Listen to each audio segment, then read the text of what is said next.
aquí libres, ¿no? Para orar con libertad. Eso es lo que queremos aprender a orar. Estas son lecciones prácticas. Después, a medida que vayan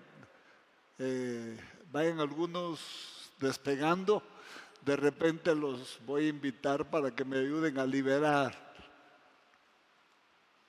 También deben estar confesados, aunque no es cosa del otro mundo, pero liberar es uno de los oficios primarios del Evangelio. Así que hay que aprender. Capítulo 16 de Levítico, vamos a detenernos un poquito, siempre viendo los rociamientos, en el verso 14. No hay como algo específico ahí en el verso 14, solo que tomaba de la sangre del becerro y rociaba 7 veces hacia el lugar santísimo. Pero ese 7 está muchas veces en la Biblia, como que hay que pensar en que Dios tiene que rociarnos a nosotros esas 7 veces para poder llegar al lugar santísimo, para poder entrar a donde a lo mejor nunca hemos entrado, aunque decimos a veces, entremos al lugar santísimo como que fuera la cocina de la casa. No. Si hubiésemos entrado ahí, nuestro rostro estuviera alumbrado como una lámpara. Y no solo el rostro, todo nuestro cuerpo estaría lleno de luz. Entonces, a lo mejor algunas pocas veces hemos podido estar unos segundos en la presencia de Dios, pero yo dudo que hayamos pasado el velo. El velo está roto, pero la misma presencia de Dios es luz. Y entrar ahí es complejo. Veamos el verso 14. Tomará luego, es el mismo verso que leímos la vez pasada, 16:14. Tomará luego de la sangre del toro, del becerro, y la rociará con su dedo, así, al frente, al propiciatorio, hacia el oriente. También rociará de la sangre delante del propiciatorio 7 veces con su dedo. Era un ritual muy complejo que difícilmente lo logramos entender, porque si vemos 2 versos después, había que inmediatamente sacrificar un cabrito en ese mismo culto. Había que sacrificar un cabrito y tomar la sangre y volver a rociar otra vez 7 veces. Eran unos rituales que, gracias a Dios, hermanos, no nos tocó a nosotros como sacerdotes hacerlos, porque para llegar a ese nivel, hubiéramos tenido que estudiar muchísimo, y practicar. Por lo menos 5 años de práctica tenían los sacerdotes. Los sacerdotes entraban de 25 años. Primero eran hijos de Aarón, eran instruidos desde su niñez como sacerdotes. Luego, cuando tenían 25 años, entraban al tabernáculo de ayudantes, ayudar. Y no ejercían el sacerdocio, solo ayudaban para aprender cómo se colocaban las piezas, cómo se desollaba el cordero, porque había que desollarlo, cómo se sacrificaba, cómo se ofrecía la sangre, cómo se ofrecían los cereales. Era una de ritualismos. Pero todo eso, en un solo sacrificio lo cumplió Jesucristo. Nuestra Pascua dice la Biblia, ya fue sacrificada, dice Pablo en Corintios. Así que nosotros no tenemos que preocuparnos de ese montón de rituales, sencillamente seguir el camino vivo y santo que se llama Jesucristo. Ahora, para llegar, diría yo, a la meta que nos trazó el Señor, tenemos que revisar bien esos pasos que hemos venido viendo en el nuevo nacimiento. Si hay alguien, hermano, que con sinceridad no sabe si es nacido de nuevo, lo más seguro es que no lo es. Por favor, abórdeme, hablemos y pongámonos a orar, ¿verdad? Porque usted ya sabe orar, pero no ha de pasar porque no conoce, no hay una relación con Dios. Entonces, eso es muy importante, el nuevo nacimiento. Es tan importante como la vida eterna. Entonces yo por eso como que los estuviera regresando al principio, pero no es cierto. No los estoy regresando al principio.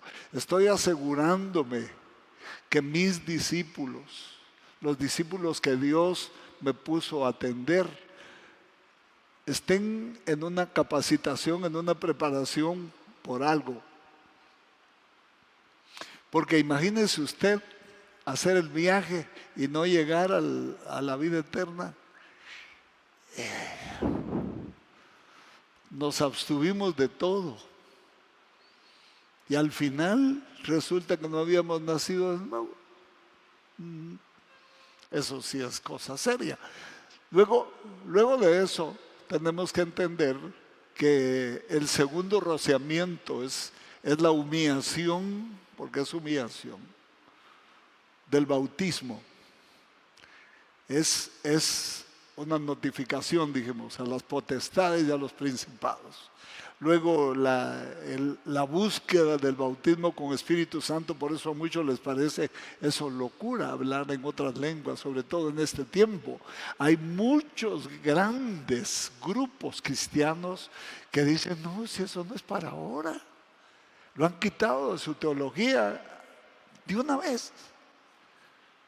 Pero la Biblia dice que los dones y las lenguas se acabarán cuando llegue lo perfecto. Entonces quienes han quitado eso de su teología se suponen perfectos. Y eso no es cierto. No es cierto. Entonces la iglesia comenzó hablando lenguas. Tiene que terminar su vida terrenal hablando en otras lenguas. Esa es la señal de que fuimos sellados por el Espíritu Santo. Dice, y sabían que habían sido llenos del Espíritu Santo porque les oían que hablaban en otras lenguas. Eso hay que buscarlo intensamente. No siempre llega al mismo tiempo, no siempre llega al principio de la vida cristiana, a veces hay que caminar un poco, pero es para todos los hijos. No hay requisitos, somos hijos y por lo tanto solo es de pedirle a Dios que nos llene. Ya tenemos al Espíritu Santo adentro, pero ese revestimiento del Espíritu Santo es necesario para poder salir con éxito, a impactar, a chocar y a hacer retroceder a las fuerzas de las tinieblas. Por eso el Señor fue muy claro con los discípulos: no salgan de Jerusalén hasta que no sean llenos del Espíritu Santo. Quédense en el aposento alto. Porque si salen antes va a ser infructuoso, no va a servir de nada, no van a chocar, son una fuerza puramente humana. Y el rango espiritual de las tinieblas está en ese rango. Para poder chocar hay que estar habilitado, hay que estar en el Espíritu, El Espíritu de Dios debe estar fluyendo. En realidad el que choca por medio nuestro es el Espíritu Santo. El que habla por medio nuestro es el Espíritu Santo. Porque no podría ir a evangelizar el Espíritu Santo. Y supóngase que el Cristo quisiera evangelizar. Pues se convierte toda la gente, pero lo tendrían que ver. Porque los no convertidos no ven, están ciegos. Entonces Él habla. La voz de Dios se oye en la tierra solo por la iglesia hoy. Antes se oía por los profetas en el Antiguo Testamento, por los profetas, por los sacerdotes, pero hoy se oye por la iglesia. Entonces, cuando uno se niega a hablar, a evangelizar, a compartir su fe, le está diciendo al Espíritu: cállate, no hables. Venga a predicar, venga, comparta, ore hoy. No. Él le está diciendo: Espíritu, no te presto mi cuerpo para eso. Es un poco serio, ¿no? Vaya. Pero luego está el siguiente rociamiento. Porque tendríamos que estar hasta ahí, por lo menos si nos llaman pentecostales. Pero la verdad es que no lo somos. Nosotros somos cristianos, nosotros no somos centroamericanos, ni bautistas. No, somos cristianos. Somos cristianos. Entonces vamos en pos de Cristo, dando los pasos que Él dio, caminando por donde Él anduvo. Él es nuestro camino, Él es la verdad y Él es la vida. Entonces tenemos que caminar esos 3 trechos. El camino es el atrio, donde se muestra todo el plan salvador. Los teólogos le llaman plan salvífero. No solo es por decir palabras así encumbradas, ¿verdad? El plan salvífero de Dios está en el atrio. La salvación está en el atrio. Ahí va a ver usted salvación, solo salvación. Media vez usted llegó a la puerta del lugar santo, ahí ya no entran todos los salvos, sino los que oyen la voz de Dios. Porque ahí es donde le hacen a uno el llamado, no al ministerio, sino a la consagración. Ahí es el rozamiento de la consagración, donde se hace, no donde yo llego ahí y ya estoy consagrado. No, lo habilitan a uno, le dan la capacidad para empezar a descargar el camión de lo que trae del mundo.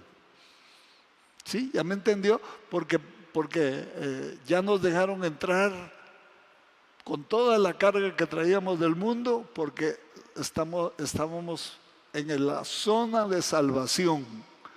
Esa es la zona de salvación, el atrio. A ver, diga conmigo: el atrio es la zona de salvación. Es, digamos, la figura del estado de un creyente que no ha podido entrar más allá. Pero ya habló en lenguas. Ya habla en lenguas. No habló, sino habla. Tiene que estar vigente. Eso tiene que ser un río. Allá en mi tierra, en este tiempo, cuando había agua suficiente, hoy ya los bosques los han botado y todo eso, pero cuando yo estaba pequeño, yo me acuerdo que habían partes del terreno donde vivíamos que de la grama saltaba el agua, como de este alto. Los chorritos, así como que eran regadores de jardín, pero como que uno los había puesto, salían así. Ahí estaban todo el tiempo. Es agua zarca, un agua limpia, filtrada. Saber desde dónde venía esa agua filtrándose en la tierra y venía a salir ahí. Pero por todos lados habían chorritos así. Entonces, yo creo que debe fluir así el Espíritu Santo siempre. Debería ser siempre. Ríos de agua viva fluirán de tu interior. Eso debe estar vigente.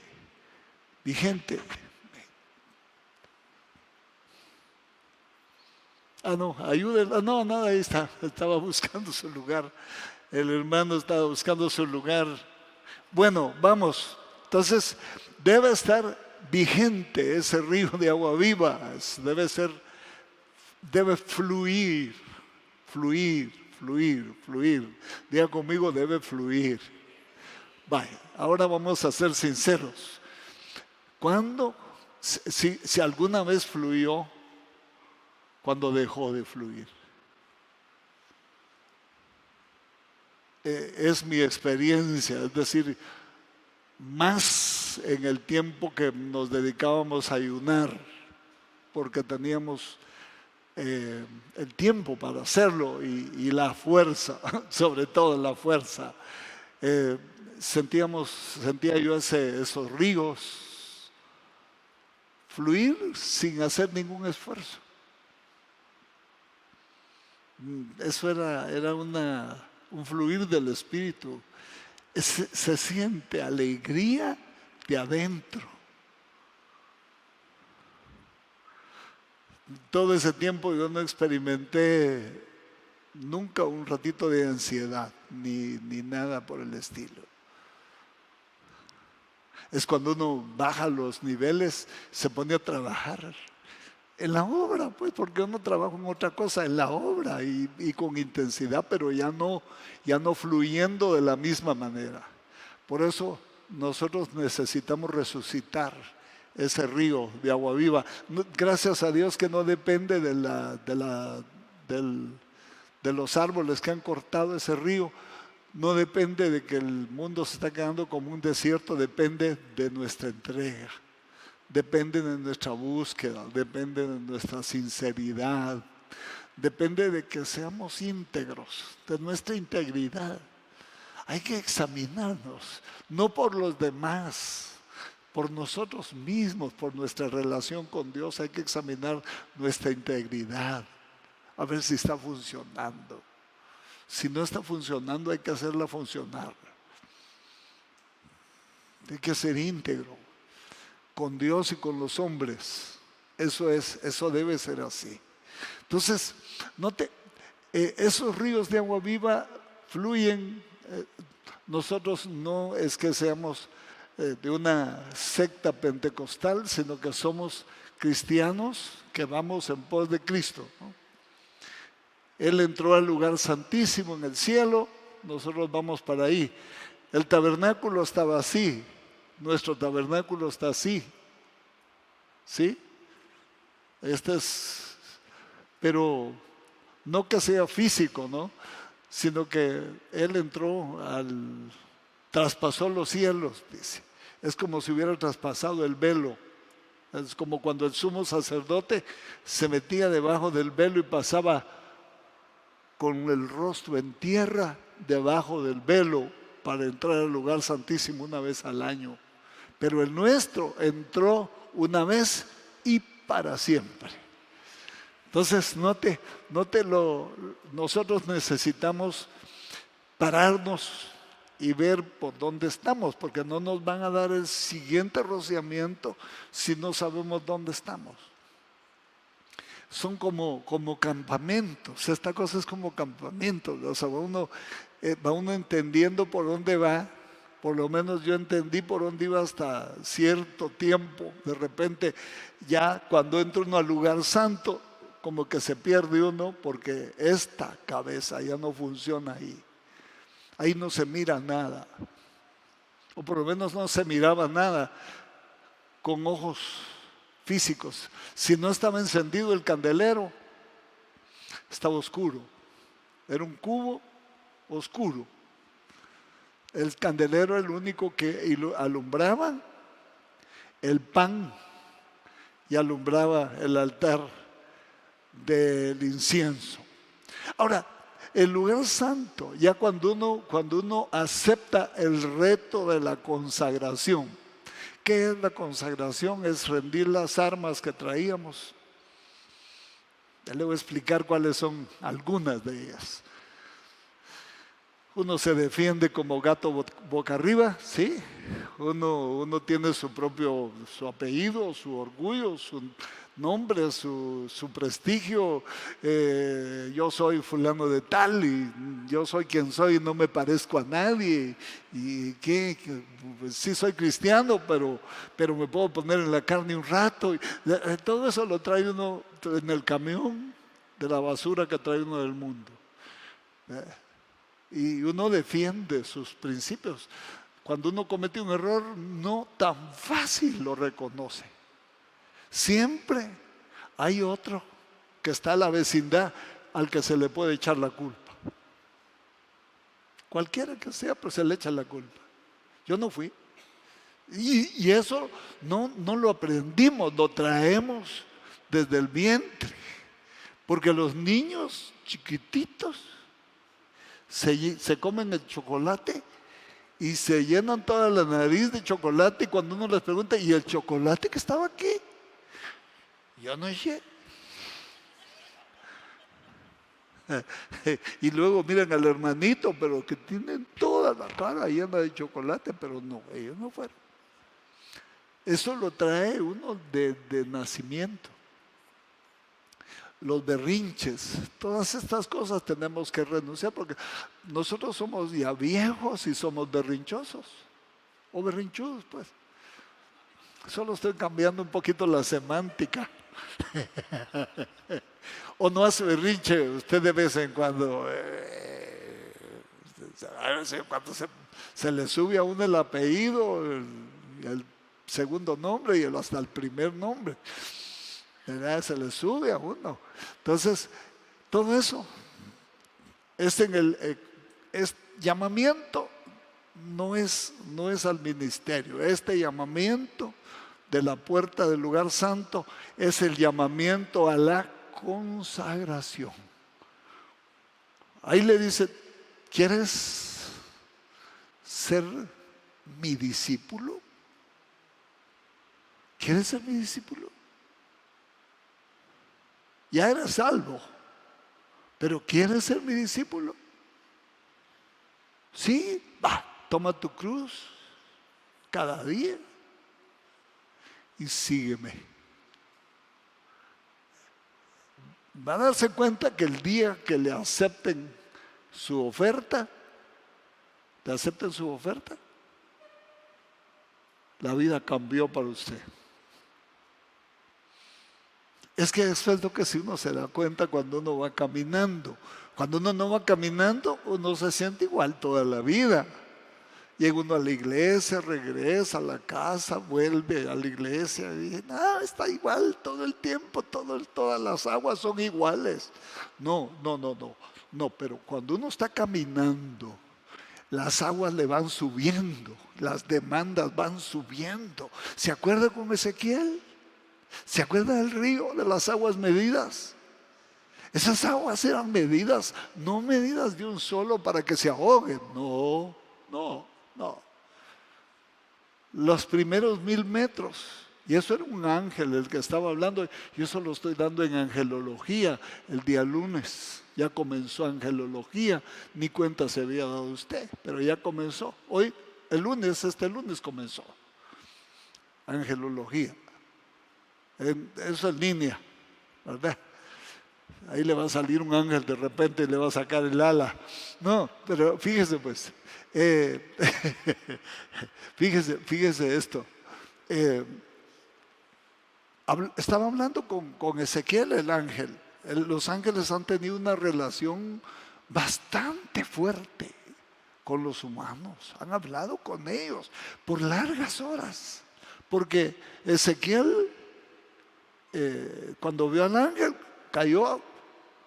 Pero Ezequiel, levántate, Ezequiel, vamos caminando a decirte cómo caminar en las aguas de las aguas medidas, en las aguas de Dios. A eso vengo. Agarra esa cuerda. Y la agarró de una punta Ezequiel y del otro al ángel, y le midió 1000 codos. Y empezó a caminar Ezequiel. Qué fácil, chivo. Con el agua en los tobillos. Eso es rendir el caminar. Ni cuenta se da uno cuando rinde el caminar. Y de repente lo invitan a uno donde antes iba. Tal vez no muy chueco el asunto, pero sí algo, ¿verdad? Se oía de todo. Pero dice uno, no. Y recuerdo bien cuando dejé de ir a esos lugares, me invitaban a las cenas de la compañía. Yo iba a las cenas porque no podía, era un ejecutivo, tenía que ir. Iba, pero cuando empezaban a gritar como gatos y a ladrar, eso era que ya estaban, porque ahí sí hacían de todo, pues tomaban de todo y empezaban a discutir, a pelear con los jefes. El lunes los despedían, pero peleaban, pues entonces yo me iba. Entonces empecé a entender que mi caminar había cambiado. Ya no me sentía cómodo. Me iba, agarraba mi carro y me iba.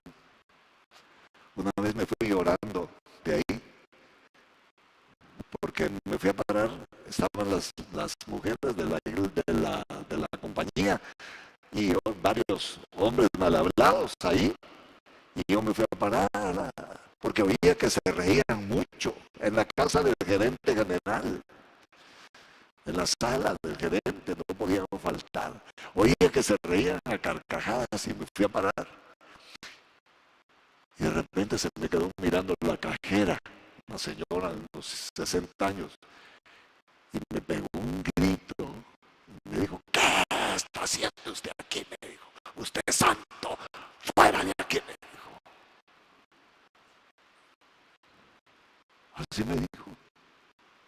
Salí yo sin decir nada, no dije nada, no dije adiós porque pues, estaba en la casa del gerente, no podía irme tan luego, pero salí por el patio. Yo conocía bien la casa, salí por la puerta donde entraba la servidumbre, agarré mi carro y me fui orando para la casa. Dije, Dios, ayúdame a saber dónde me paro.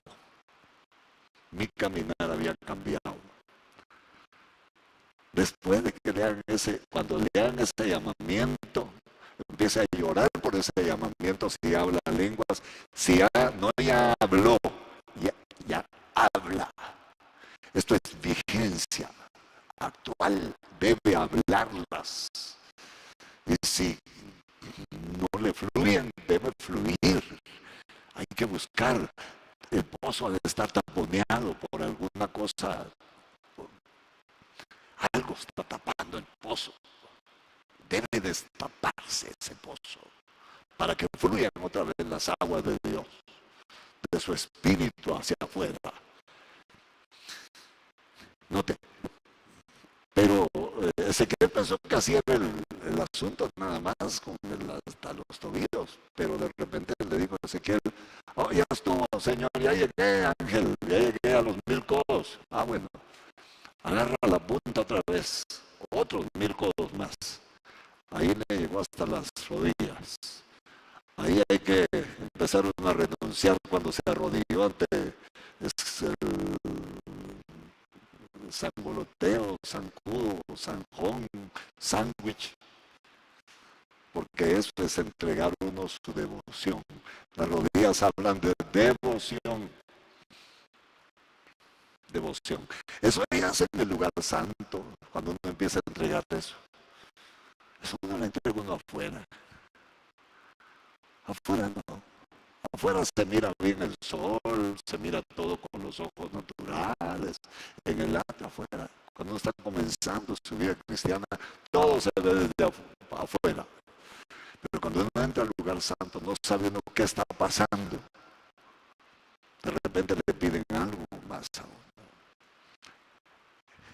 Aquí tiene uno que empezar a renunciar. Cuando lo ofrecieron a fulano, sultano, yo recuerdo a un hermano pastor muy amado, que es mi amigo desde hace muchos años. Se graduó de doctor en medicina. Miren, no le salía ni la llorona. Nada, nada. Y se graduó con honores y fue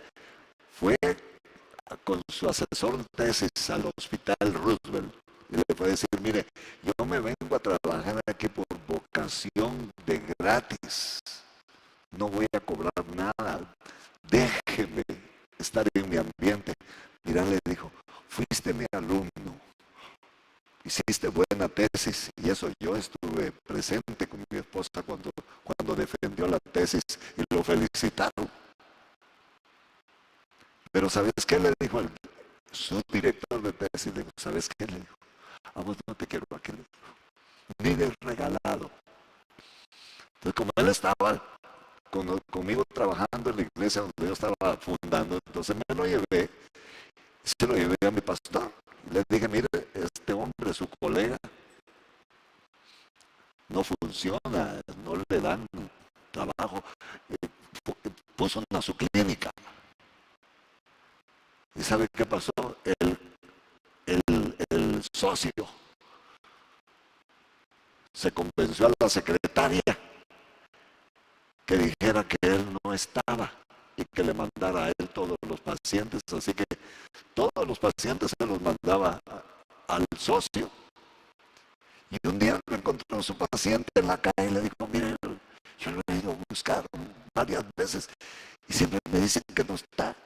Y él sentado todo el día esperando a sus pacientes. La secretaria me dijo que no estaba y que el día fue tal día. Ah, no, me dijo, yo voy a quitar esa clínica y la quito. Entonces lo llevé mejor con mi pastor. Entonces le dijo, mira, le dijo, pues yo me acuerdo.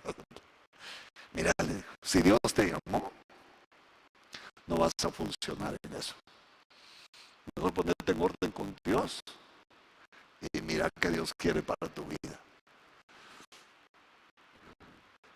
Estaba yo predicando en la noche sobre rendir nuestra devoción cuando se acordó.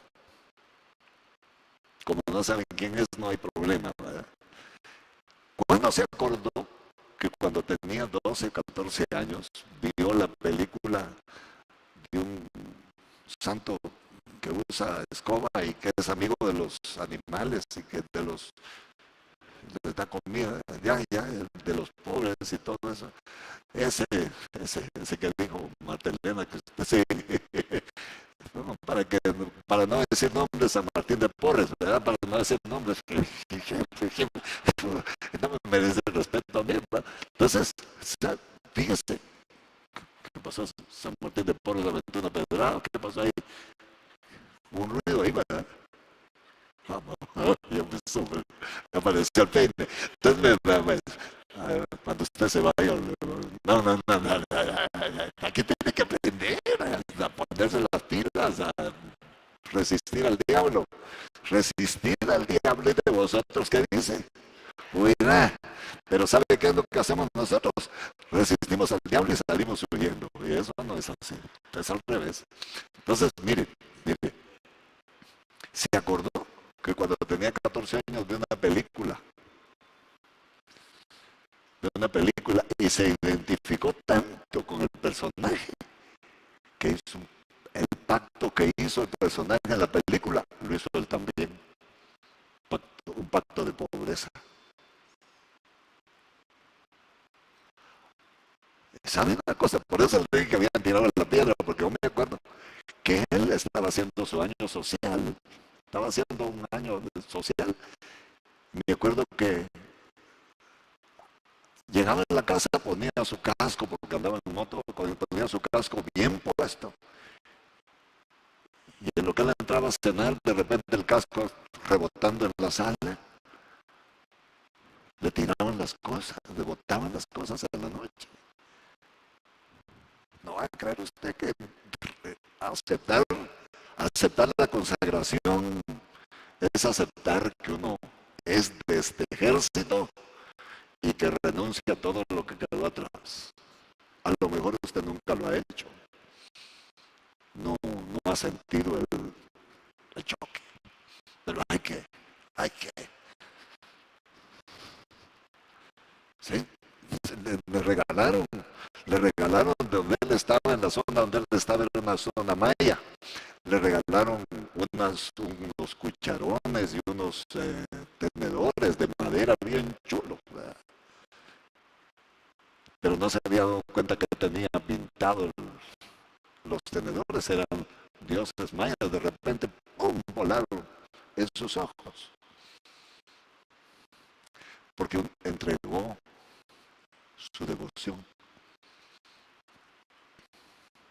A saber cuántos aquí besaron los pies. Bueno, donde besan los bolos, ahí también besó usted, a lo mejor. Porque allá por la frontera de Guatemala para acá, hay uno donde que le besan los pies, donde besan los bolos, y besan todos. Ahí va. Los papás le hacen así al niño que bese.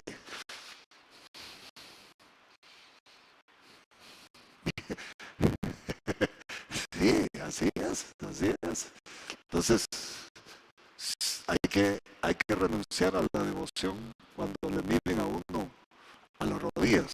Esto, acuérdese, esto no es a la entrada, se lo van pidiendo poco a poco. El ángel le midió 1000 codos más y le llegó aquí. Eso es a los lomos, y a las mujeres al vientre. ¿Qué quiere decir esto? Entrégame tu descendencia. Y renuncia a la herencia de tus ancestros. Tú eres una sierra que parte en dos, el pasado y el futuro. Eso a lo mejor usted jamás lo ha hecho también. Debemos ser un hasta aquí del pasado y un recomienzo para el futuro. Como fue David con la familia de Isaí, el octavo hijo. Octavo es número de recomienzo.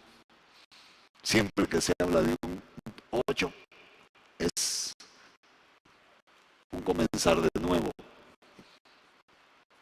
Entonces note usted que esto es, Señor, yo te entrego mis hijos. Yo veo a mis hijos, a mis nietos, los veo que tengo que dejarles que ellos decidan. Sus padres sabrán cómo los educan, cómo les da la palabra, pero quienes tienen que tomar la decisión de servir o no, de seguir o no, son ellos. Pero ellos están comprometidos, porque yo los comprometí con Dios.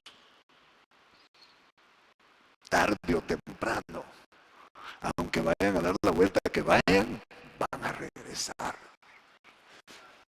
porque están comprometidos. Porque yo soy un hasta aquí, Señor. Aquí terminó la destrucción de mi casa. Conmigo terminó en mi casa la destrucción, la muerte. Conmigo terminó. Aunque yo tenga que entregar mi misma vida, la voy a entregar, porque para eso es que nosotros somos marturiones,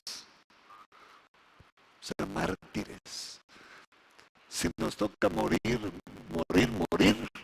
es allá en la Bermeja, y morir vivos es aquí, en la tierra. Entonces, vaya, pero después de eso, Según, según Ezequiel le había estado ya terminado todo, pero no. Le dijeron, ahora mide 1000 codos más, después de los lomos. Las mujeres deben entregar el fruto de su vientre para que no tenga injerencia al diablo en ese fruto. Nunca, jamás. Entonces, note, cuando está en las manos de Dios, el reino de las tinieblas ya no puede entrar ahí. Eso es propiedad de Dios, ya no puede, él vive en luz inaccesible.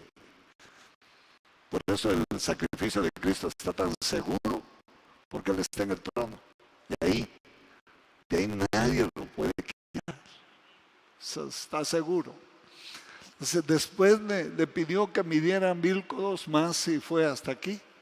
Y dice que ya no podía él caminar en el río, tuvo que nadar. Yo recuerdo una vez que me tocó cruzar un río, estaba trabajando y me empecé a cruzar el río porque se miraba el río, pero bien mansito, sí, tenía como una cuadra de ancho, poco más. Y yo dije, bueno, voy a pasar porque íbamos a comprar un lote de plátano al otro lado. Estaba trabajando con un señor que comerciaba eso. Y me metí al río para ir a empezar a carrearlo. Pero cuando sentí, llevaba el agua aquí, y empecé a sentir que se me quitaba la arena debajo de mis pies. Las corrientes iban abajo y el río iba, pero como un lago, no se movía de arriba. Pues gracias a Dios sabía nadar, y me tiré a nadar y salí al otro lado, pero ya no podía caminar sino nadando. Eso le pasó a Ezequiel en el río de Dios. Media vez levantó los pies de la tierra, las corrientes de las aguas de Dios se lo van llevando a uno hasta que lo lleven a la vida eterna. Es la entrega parcializada, la entrega por pocos, la que nos va a llevar a ese nivel. Que se lo lleve a uno el agua y ya. El río de Dios sale de debajo del trono y regresa otra vez al trono. Esa es la vía hidráulica de consagración. Es una vía de consagración que la debemos conocer y practicar. Entonces hay que saber por dónde vamos las aguas. Hoy vamos a hacer una prueba de ministración. Vamos a hacerlo, porque aquí venimos, esto es una enseñanza teórico-práctica. Aquí venimos a que se nos mojen los ojos, hermano. Y si se secaron, se hicieron espumillas, bueno, la espumilla todo por lo menos es dulce, piedra poma, pues. Se hicieron piedra poma y ya no, solo caras, pero ya no hay lágrimas que fluyan. Necesitamos activar. Para eso nos dejaron las lágrimas, no para llorar de desgracia, sino para derramarlas delante de Dios. Por eso María escogió la mejor parte, porque lo que ella hacía era derramar su alma, no solo estar sentada, pero derramar su alma delante de Dios. Yo creo que es importante. A Jeremías le pusieron el profeta llorón, porque siempre estaba él llorando por su pueblo delante de Dios, pero lloraba delante de Dios, no por lo que lloramos nosotros. Hoy lloramos por todo menos delante de Dios. Pero aquí nosotros tenemos que cambiar el destinatario de nuestras lágrimas. Nuestras lágrimas no son para nuestra frustración, no son para nuestras desgracias, no son para llorar nuestros fracasos. Al fin y al cabo, nuestros fracasos nosotros mismos los construimos y después lloramos, ¿verdad? Que somos un poco contradictorios. Pero yo voy a Luis, el piano. Pero el piano no te va a quitar el privilegio también de derramar tu alma, hermano. A aprender todos. Muy bien, vamos a rendir hoy nuestro caminar. Yo no soy el ángel que visitó a Ezequiel, ni por donde pasó, pero le voy a medir 1000 codos hoy aquí para que entregue su caminar. No sé cómo va a ser. Yo diría que caminando, ¿verdad? Puede usted caminar aquí alrededor, puede tirarse. Mire, busquemos que se habilite lo que se perdió. Si usted ha tenido una vida anterior, por lo menos cuando se convirtió, tuvo un encuentro delicioso con Dios, vuelva al primer amor. Vuelva, aunque comience de nuevo, no importa, vuelva. Si hubo que lo amargó, pues venga a renunciar, véngase adelante. Si hay mucho frío, le apagamos el aire o lo que sea, pero mire, hay un gran espacio para decirle a Dios, aquí vengo a rendir todo. Le parecerá extraño esto, hermano, pero jovencitas, vengan a decirle, Señor, yo quiero entregarte mi futuro. Si está en tus manos, es seguro, me va a ir bien.